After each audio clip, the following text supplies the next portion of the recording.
Welcome back to It Takes a Village, the podcast where we are exploring deeper connections and belonging, building communities of hope and resiliency.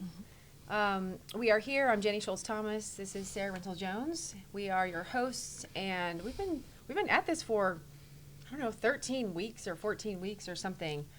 We've been talking about starting a podcast, launching a book study. We launched the Village Houses, and now we've just kind of circled back to Advent once again. Season of hope, peace, joy, and love, which is exciting. And it also sounds like one of those things like, we'll fake it till we make it. I mean, it's like these are experiences in life that feel almost commodified when the days are long and we have acute things to attend to. So I hope that we can find space together to co-create communities where love is really accessible to us. We find joy naturally in belonging together, and that our hope points us towards the joy that we know in Christ. So thanks for being here, Sarah. What are your thoughts today on this second week of Advent? Yeah. I'm thinking, especially, I think out of those four, right, they follow our Advent candles. And so as we move through the season, this will be the second Sunday of Advent coming up, and we'll light the candle of peace. And so thinking about, how do we find peace in the midst of a world that seems anything but peaceful? And, the different phrases that come to us in our faith, I was thinking of the peace that passes understanding. That's often something that I will pray for people who are in distress, is that God might give them the peace that passes understanding. Because I think we've all had those experiences where a sense of peace kind of washes over us, even when we're in a situation that seems unbearable. And I tend to trend towards, appreciation of those kind of mystical moments in faith where something that we can't explain helps us, and helps us to trust that there is someone with us and that we're never alone. So I'm thinking about that, among other things. Yeah. I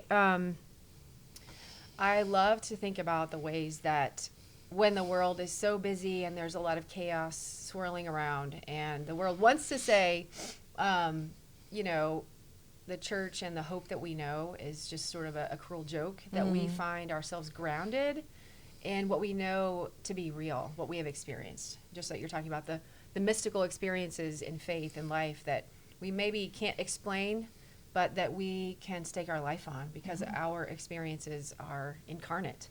We serve a God who is with and within. And so I look to the places where I know God to be so present.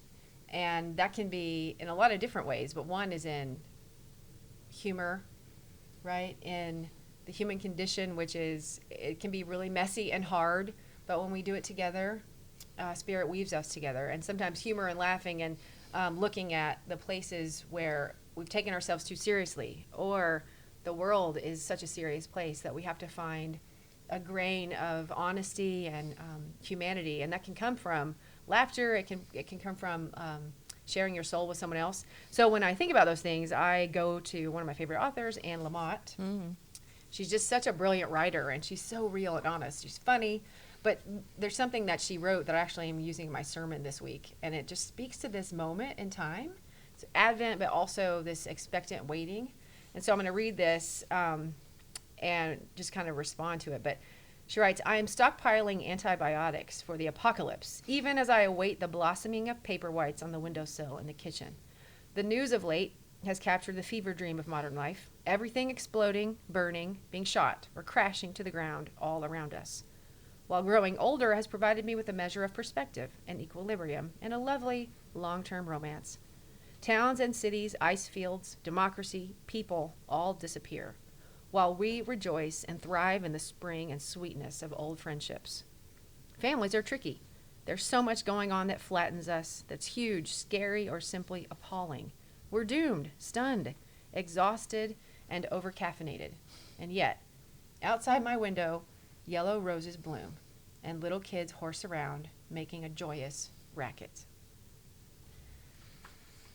This telling and retelling of the human story, it reminds us that the circling chaos of the world, the uncreation in Genesis, before there was, before time. Advent gives us this opportunity to reimagine time as this cyclical inbreaking of God's love, that things do crash and fall to the ground, and that our human story and our human spirits are renewed over and over again, that both despair and hope can be true at the same time, that while we are looking for peace, justice calls us sometimes to disrupt the status quo, disrupt what we think is maybe peaceful or is okay, and to choose, a defiant hope that moves us forward, that calls us to stand for something. And I think standing for something is one of the things that this congregation knows really well. Like, we're grounded on a justice and a peace that's rooted in God's hope for a renewed world. Mm-hmm. And so as we lean into this season of Advent, there are really hard things. There have been hard things around the Thanksgiving table. There have been hard things in this post-election cycle where we are divided as a people. But we are ever compelled to find the humanness and the connections that we know are deeper than what separates us. Mm-hmm. And I think doing the hard things, having the hard conversations, helps us choose our own peace, mm-hmm. right? Mm-hmm. There are places of where hate or lies or a story that is built on a false narrative of what it means to be a human and what it means to be beloved and made in the image of God. Those things are always going to be pressing in against God's people, rejecting sort of the hope that we know as living true to who we are. And so we have to choose to advocate for our own peace. Mm-hmm. Then we can become peace for the world, mm-hmm. right? So I think that as we name this season as one that is rife with God's power and possibility and the hope that has lived throughout civilizations, we also will become the ever-becoming self, right, on the windowsill as the daffodils mm-hmm. bloom. Mm-hmm. It's like a reminder that things are not always as they seem, but they are always so much more possibility than what we name or recognize. Mm-hmm. Yeah, I know when we were talking about the theme of peace for today and then peace coupled with justice, mm-hmm. I was thinking both of the popular kind of protest phrase, no justice, no peace, mm-hmm. And then also the verse from Jeremiah, the prophet in the Hebrew scriptures, saying, you cry peace, peace when there is no peace. Mm-hmm. And the idea of, that into this world, Jesus is born, that God incarnates into a human baby body as we are not at peace. Mm-hmm. And that in the personal choosing of peace, that does actually, it can seem self-centered or self-seeking, but it actually helps to lead a true peace, not just a superficial or artificial peace, but a true peace in oneself then can prepare you to do justice mm-hmm. and to help to create the potential, at least, of a lasting peace that's actually outside of you. Mm-hmm. I don't know. I would present that as a hypothesis. Yeah. I don't know that it's been proven, but I think that, we have to both take care of ourselves and, like you said, choose peace, mm-hmm. Not choose to surround ourselves with people who are always tearing us down mm-hmm. or making us question our own belovedness or belonging. Mm-hmm. And at the same time, we can't necessarily hide from human contact and from having direct interactions with each other. I think that's been one of the number one things I've been thinking about, is just how to make sure that I am having more like hands-on human contact, because I can just so easily be on my social media scrolling. I'm forever referencing memes and all these things that I see there. And I think lately I've been thinking more like that is entertainment for me. Sometimes it's education. I'm getting information, but it's entertainment. So that is not how I build my social networks. Mm-hmm. And through actual connection with real human beings, like someone said to me the other day, when you have an actual human interaction, mm-hmm. you often have a different outcome than if you're doing something over screens or, just trying to make like a rule about something or mm-hmm. to signal to other people, like, you should be reading my mind. This is what I want. But even if someone does something that is upsetting and you have to say, hey, I was actually using that thing that you're about to take. the actual response is likely to be different than if you just like put a little post-it note of like, this is mine, don't touch it. Because as people, when we interact, there's like this new energy that's created, right? That's not created just by like making one-way communication. Yeah, I think that's so powerful. I'm thinking about time spent in third world experiences and the sometimes in the individualized like society that in the West, where you can kind of just be solo, especially now post-COVID too. You can both work remote, you can get your groceries remote, you can sit and you can reify the messages all day long that you have in your own mind. But in third world experiences, especially where there are overpopulation, right, in every place, this where you're in the street, you're in the coffee place, you're at the restaurant, you're in the home, there's never a place that you can just retreat, have your own thoughts, be in your own circle, and then your own mirror telling you the stories you want to hear. You're always rubbing elbows, and the refining fire of spirit is at work within you, because your biases, your unconscious bias, your conscious biases, they're always faced with the humanization of the person that you wish you could just other and say, here's your tip, grocery worker. Yes. But instead it's the person that you slept with, a mat or two mats over. Yeah. And so I think it's a beautiful reminder to us that we belong to each other no matter if we want to or not. Because we can create these sanitized versions of, here's my little temple in my kingdom, and I'm going to, live in here and take care of myself and have my own needs met.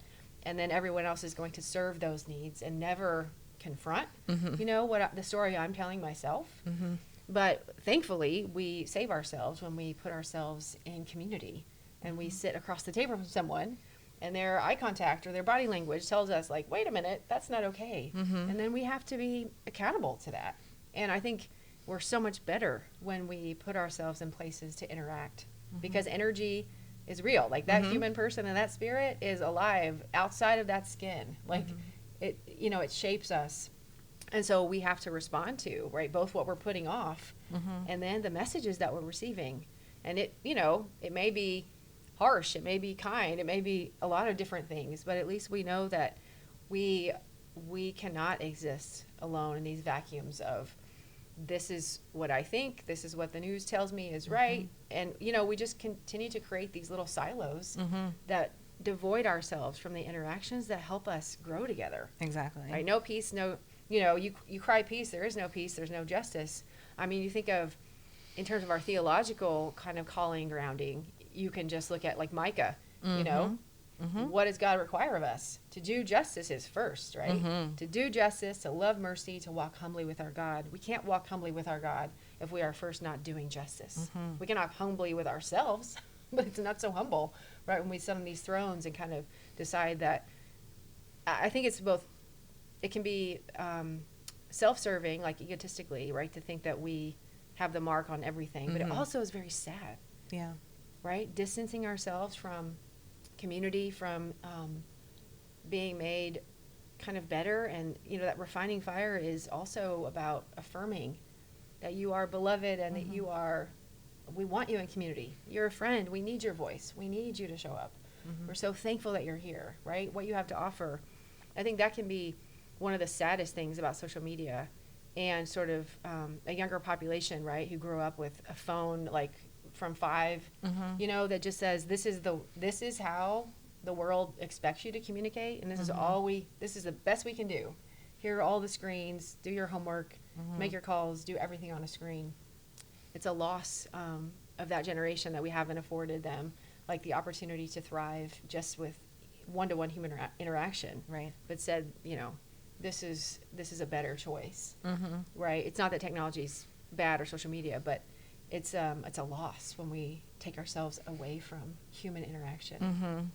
Yeah, I know personally, like I feel like I've had a different, like this arc of how I feel about screens and having the ability to stay connected with the screens, and how valuable that can be when it's like, I don't know who else uses Skype anymore, but we use Skype to talk to my mom from Pennsylvania, usually on Sunday evenings. And I know, we do Zoom meetings, we get to visit with people on FaceTime that are, halfway across the country or even the world. And so that's like a real blessing. But then I think during COVID especially, it just became very clear how the actual human contact matters so much. And we made the best of it when we couldn't have that. But I think that, I feel like personally I had to kind of just, be able to accept that there's no substitute for actual human interaction. And I feel that, and I'm learning more about just like the science of what happens to us too when we are in connection with each other, and the way that, being in someone's presence who can like co-regulate with us can help to ease our anxiety, or if we can be the person who can kind of stay calm, and again, not like artificially, but genuinely, like whether we're breathing or that pancake belly thing I talked about a couple weeks ago, or, any of those ideas that help to really calm our nervous system, that actually has like a direct result of peacefulness on the people around us, and how powerful that can be.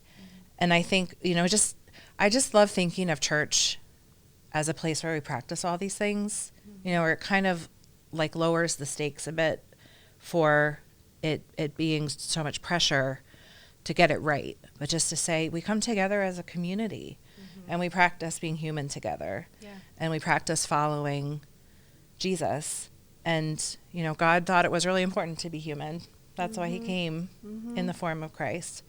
And how can we learn all these things together in the midst of a time that's not so peaceful? And yet, that's part of, I think, what our faith calls us to do, is at least attempt certain sort of seemingly impossible possibilities. Yeah,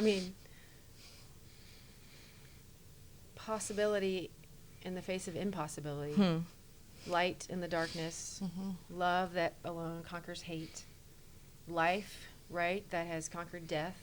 All the things that we name as impossibilities, or things that fear kind of has, has a stake in the ground in the human side of the story. Our faith and the love of God really is the fuel that counters all of those things. And I think so often about people who may not have been raised with a faith tradition, or haven't had, the texts of their grandmother, sitting and reading the Bible every Christmas, like for hours and hours. And this is my family. Read the Bible, and then we had to do piano recitals and play the piano, and then read the Bible and play the piano. My mom, growing up, every night we did, she did Bible trivia, and we read the Bible and did Bible lessons on her bed.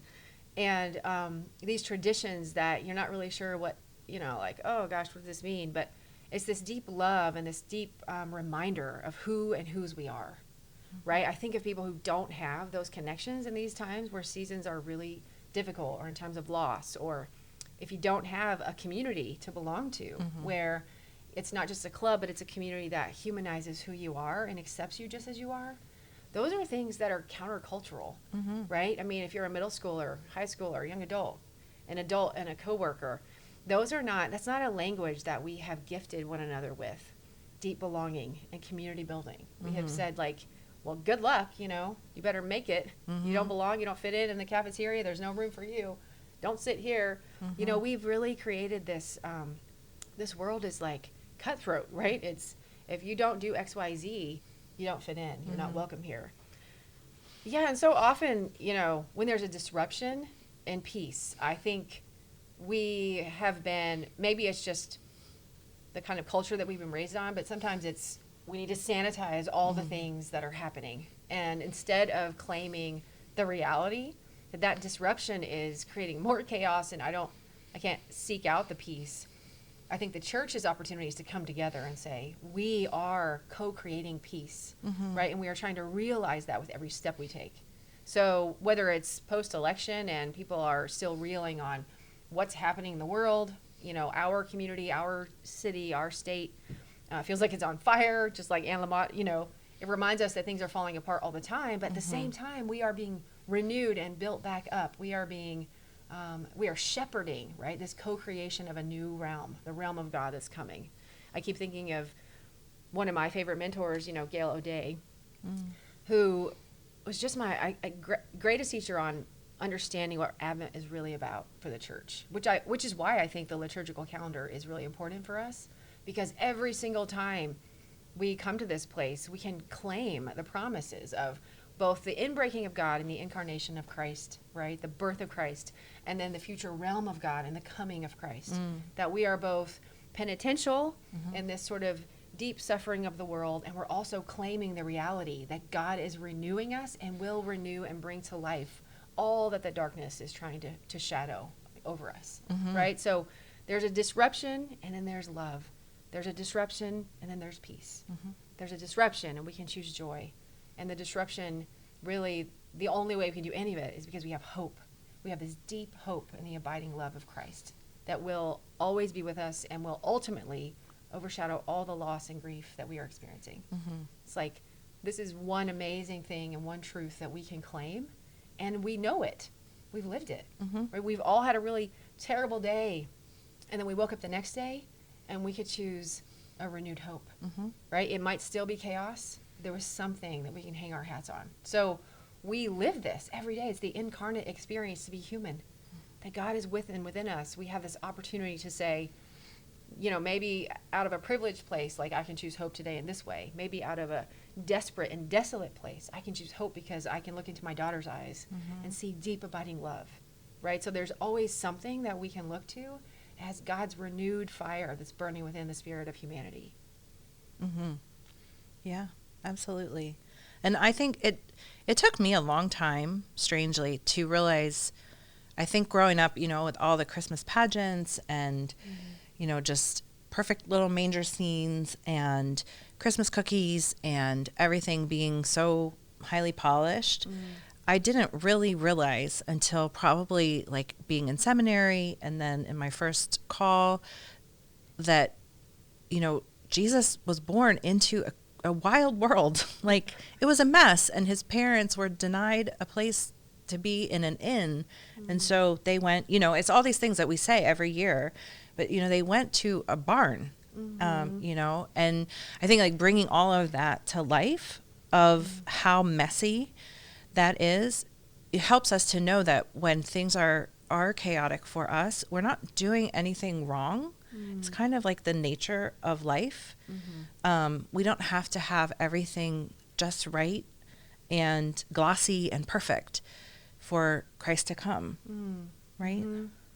Yes, that's exactly right. I think thinking back on the way that I used to experience this time of year, I think moving a lot and have a really chaotic upbringing where my parents, we might be moving like tomorrow. My dad may like, oh, we're moving tomorrow, or oh, my dad is gone for a year, and then, my mom is like, oh, we're gonna move, and a lot of really just disrupted moments, and then never really kind of having anything to hang your head on.